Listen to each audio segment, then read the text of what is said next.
Welcome to the She Found Motherhood podcast. We are doctors Sarah and Alicia, maternity physicians and moms who have been through it all.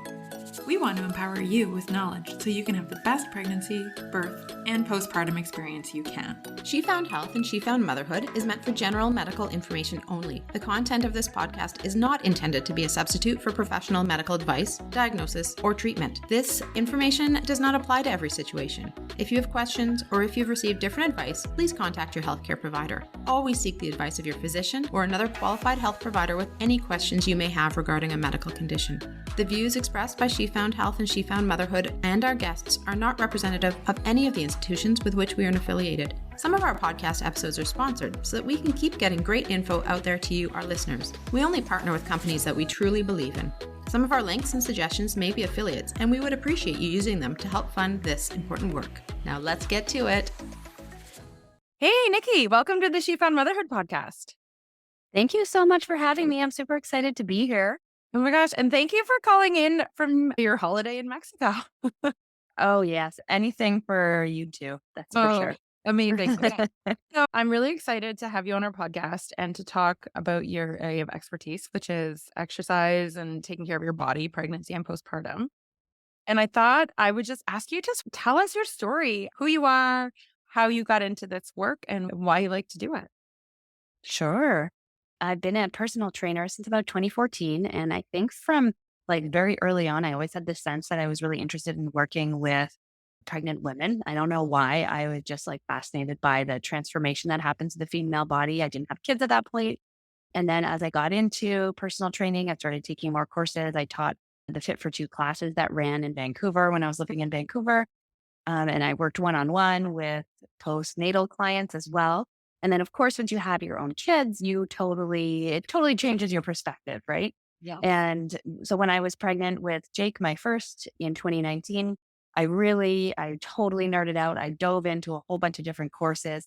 I wanted to study labor. I wanted to know how I could be as prepared as possible.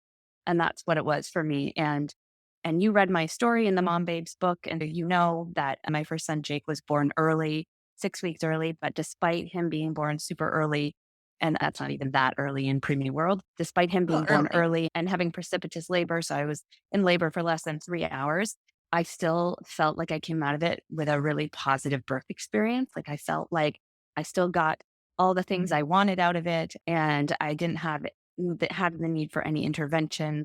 And not that would have made it bad, but I was just really happy with my experience, as happy as you can be with a labor experience. Yeah. And so after that, and one of the courses I took was called the Prepare to Push workshop, which is based in Port Moody. Maybe you know her. I'm sure you've heard of her before. So then during COVID, I really wanted to start teaching that course that I took when I was pregnant because I felt like it really helped me prepare for labor. So I dove into that and started teaching online workshops during COVID because I really felt like there was a need to support women who were feeling socially disconnected and to just share that information. And so that's how I started diving a little bit deeper and creating my own programs. And then once I started teaching those, I was like, oh, but there's a need for somebody to actually walk people through an entire pregnancy and what their fitness regime could look like. And then I created my prenatal fitness program, and then a postpartum fitness program followed. So that's just the trajectory of how my current focus on pre and postnatal fitness has gone. And I should say also that I also do have a professional background in communications and media relations and policy. Oh, no way. So yeah, which maybe you didn't know. We didn't talk about this before we started recording. But even though that seems like a very different field from what I'm in right now, I do feel like it has helped me, understand and feel the importance of evidence-based research and going to the right sources and also communicating and sharing the information. And I, as an entrepreneur, you don't always get to do all the things that you want to do when you're one woman wearing so many hats, but I really love the idea of being able to educate and share as you guys are doing, which I think is so fantastic. Oh, yeah, totally. I love your story. And it's so interesting how people's experiences change once they themselves have been pregnant. And it's funny because when I was pregnant, I was active but I wasn't as active as I would like because my first pregnancy, it was in 2013 and there just wasn't this much information out there. And I was really scared of hurting my pelvic floor. Yeah. Because of like my training as an OBGYN, and I've seen so many people post pregnancy, and there just wasn't as much information available or accessible. And And now we almost have the opposite oh problem. my gosh, totally. Like we were Yeah. talking about before, I honestly believe, and I don't know the evidence because I can't be an expert in everything, but my first labor, like I'm an active person. I've run like ultra marathons. I pushed for 3 hours and I'm like, I wonder if it would have gone faster and had done more preparation, like physically. Yeah. And maybe it wouldn't have, but maybe I wouldn't have been quite so tired the next day. But I think you've hit on a really interesting point, which is that there's this assumption that there's a lot of like semantics around like training and preparing for birth. Yeah. And like when you talk about prenatal fitness, and I think that there's a difference between this notion of I'm going to train for birth and I'm going to be super fit. Yeah. I'm going to mitigate like a little bit of like mitigate weight loss. But Yes. really, I think the way to think about it is we are going to prepare the body for labor. And that does not mean that you're going to be like, I don't know, continuing to do all these ultra athletic things that you might always do. Doesn't mean that you can't, but there's certain parts of the body that need balancing to be able Yes. to release tension in certain places and to be able to work with the pelvic floor, but not too much. We want a Goldilocks pelvic floor, like not too tight and not enough tone. So I think that there's that like important distinction to be made. There's like Totally. training versus prepping. Yeah. And it's so interesting too, because again, so my first pregnancy was in 2013 and then whoopsie daisy. And again, I got pregnant in 2014. Oh, Yeah, almost Irish twins. exactly. They're so close together. And then I took a little break, but I have ongoing injury from returning to running too soon and like realizing I have such an imbalance of strength in like my glutes. And this is not the Sarah story, but it just goes to show that your body changes so much. So much. Yes. Like, I was Yeah. this active athletic person and I needed it. I think that this is a very important area to focus on, and particularly a trainer who has the knowledge of how your body changes in pregnancy and how you can strengthen it and prepare for birth and what's to come, because your body never quote unquote goes back. Yes. Yeah. And I think that discussion around bouncing back to your pre-baby body. And we all want that. Of course we do. I want it too. And I should say that I'm 6 months postpartum as of this podcast recording right now. But also your body shifts so much that even that idea that you're going to go back to the way your body was before your pregnancy or pregnancies is like almost a total fallacy. Like your pelvis has shifted, your rib cage Totally. has shifted, the way that you walk has shifted. And when you're breastfeeding, you still have so much relaxin going through your body. Like that your body has changed. And will you still be able to feel and look good and be confident? Yes. But for it to be exactly the same as it was, potentially not. Yeah. No, it's interesting. Yeah. I'm wondering if you can share just a little general overview of what you would typically recommend in terms of fitness. You could probably talk at me for hours. Yeah. Sort of what you would recommend for people in pregnancy. And for example, I know you have some offerings and programs that you do, what that kind of looks like and what you recommend to people. Yeah. So I have a prenatal fitness program. I've coined it the Babes and Bellies Boot Camp. And the way it's structured is I won't go into all the details of the program, but I'll just talk a bit about the exercise portion. So I like to focus on doing pelvic floor work, doing deep core work, and doing functional work during the exercises. All of my workouts are typically less than 30 minutes because I don't believe that you need to do an hour workout for it to be effective. And we do pelvic floor workout sometimes during the functional section. So in other words, if you're lunging or squatting or doing a lateral lunge or something like that, we can incorporate pelvic floor. But I would say that one thing that I'm a big proponent of is always recommending to my clients that they go see a pelvic floor physiotherapist during pregnancy at least twice. So I usually say about halfway. So sometime between 20 and 25 weeks. And then again in the third trimester. So from say sometime from 32 weeks onward. And that is because I want them to give you a custom assessment of what's going on with your pelvic floor. Are you firing? Are you able to do pelvic floor contractions properly? Are you firing your TA? Because I might say to you during your pregnancy, they might say, actually, like things are looking pretty good, or your pelvic floor is too tight. You actually don't need to do too much more pelvic floor strengthening. You need to focus on relaxing. So that's going to dictate what you do throughout my programming. That's one kind of piece of it. So there's like the program that people can follow. But then I also like for people to have that custom attention through the pelvic floor physio. And then I also like to do a custom posture and alignment session with everyone so that I can see how their body works and we can work on releasing tension where I can see that there's tension and then strengthening where maybe there's more length in your body. So that's just like a very high level of some things that I work on with people. And then, of course, I like to give people as they get closer to estimated delivery date or guesstimate delivery date to go over some like push prep tips and also talk about what a C-section might look like. What are some recovery tips? Because I know personally for myself, I was pretty terrified of a C-section. I had no reason for there to potentially be one, but I think it's good to just know what it is and to know ahead of time so that you just know, because knowledge is power. Oh my gosh. Yeah. And like you and I were saying beforehand, I don't know the stats exactly, but I know that there's good evidence that being active during your pregnancy like shortens labor. Because like I was saying to you, and I don't know, maybe we did make this analogy up. I don't know who made it up, but we say labor is like a marathon and then the pushing is like a HIIT workout, right? So I think to go from being sedentary and inactive during pregnancy to doing that type of workout, it's exhausting and it's really hard on your body. Very. Yeah. Yeah. And the thing I also like to focus on, and I'd like to hear your take, and I'm sure you share it, is that people are sometimes concerned because they're like, I'm not an active person before pregnancy, and they're scared to start during pregnancy. And I always like to reframe it and say, it's just movement. And like we are, at our core, we are actually mammals or animals, and movement is a part of our like mind, body, and soul health. And so I love that there's providers out there like you that are helping guide people who may be new. And it's okay to start something new in pregnancy as long as it's okayed by your provider and that you're doing it with someone who has specific knowledge and expertise. Yes. I was thinking too, is that it's probably like encouraging and exciting for you to help people start on their fitness journey. Like how empowering for them to go into motherhood with this new sense of connection with their own body. Yeah. And it's also like, it's never too late. Like, I don't think that any of my programs are so intimidating. And I should add that I created them and also tested them. Like, I ran through my own program when I was pregnant and I made some modifications because I was like, oh, I'm moving too fast at this third trimester workout. I've got to slow it down.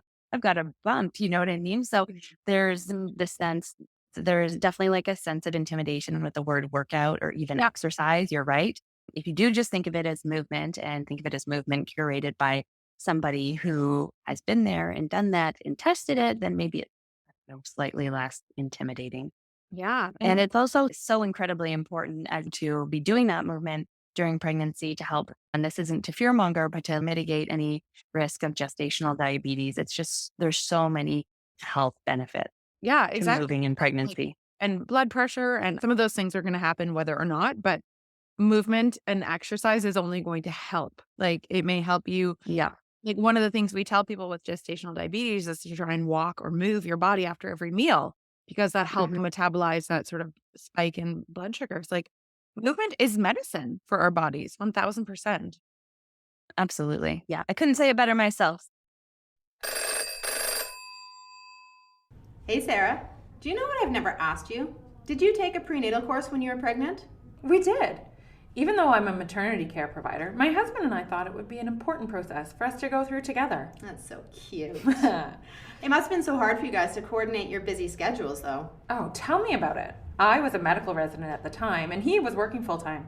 We really struggled to find a course that would fit our needs and ended up doing a semi-private course that still was challenging to schedule and quite expensive. Wouldn't it have been nice for you guys to have access to an online course with evidence-based content that you could do from the comfort of your own home or on your own time at your own pace? You're telling me if I had had access to something like our Pregnancy to Parenthood Prenatal Masterclass, it would have been a game changer. And that's the big reason we put this course together, to provide parents with access to a reliable, comprehensive prenatal education from the comfort of their own homes and the ability to watch it and rewatch it when and where they choose. Plus, it's got so much great information about preparing for the 4th trimester, which I'll admit, I felt really unprepared for. We focus so much on labor and birth when we're pregnant without understanding how challenging breastfeeding in the 4th trimester can be. I hear ya. And that's why we put together such a comprehensive module all about what to expect for the 4th trimester and for your newborn.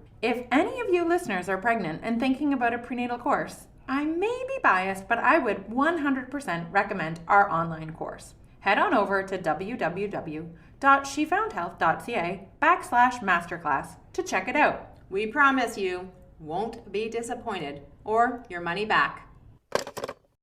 I also love, Nikki, that your workouts are short because life is too busy.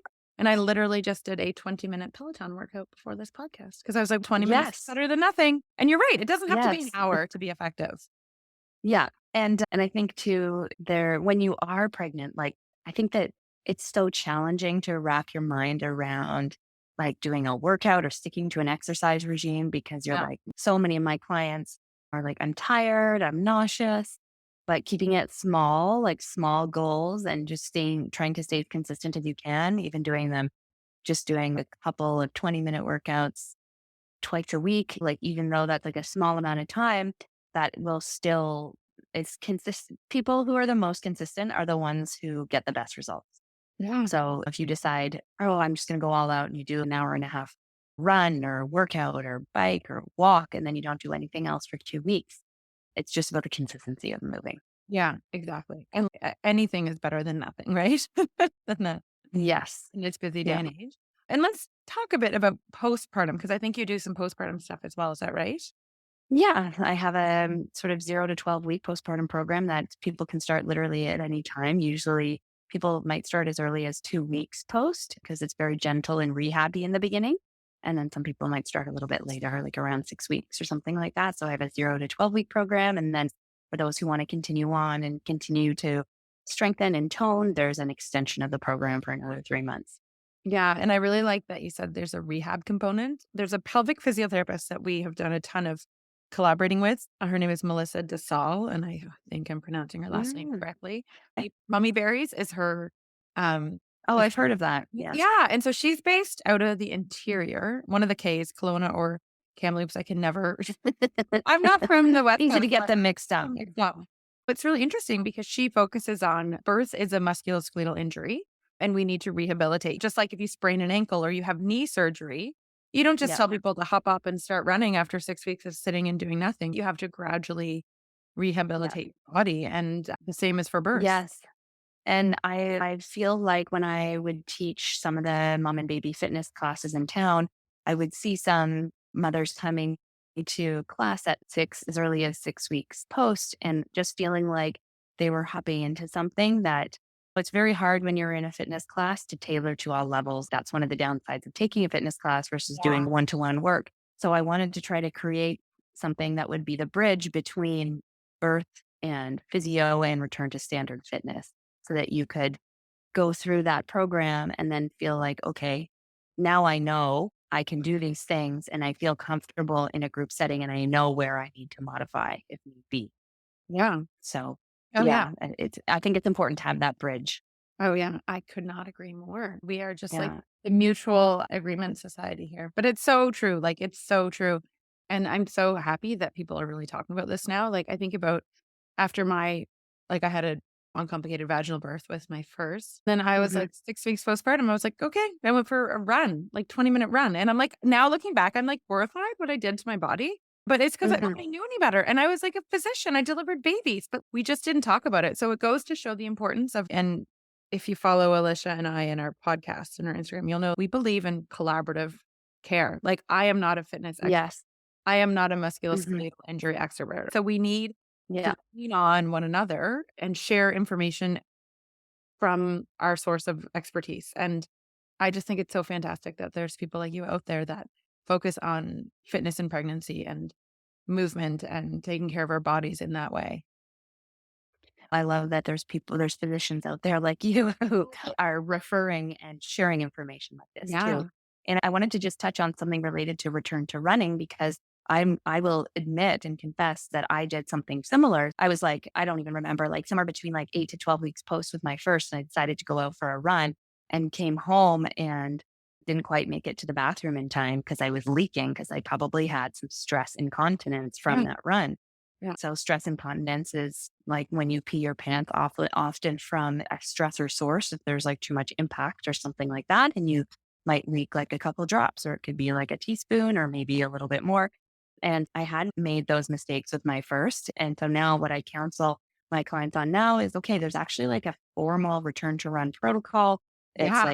It was like a protocol that was put together by a bunch of international, like public health interested physiotherapists, and they counsel return to run between 3 to 6 months post. And here's some exercises that, if you go see a pelvic floor physio, they might test on you to determine what your return to run readiness is.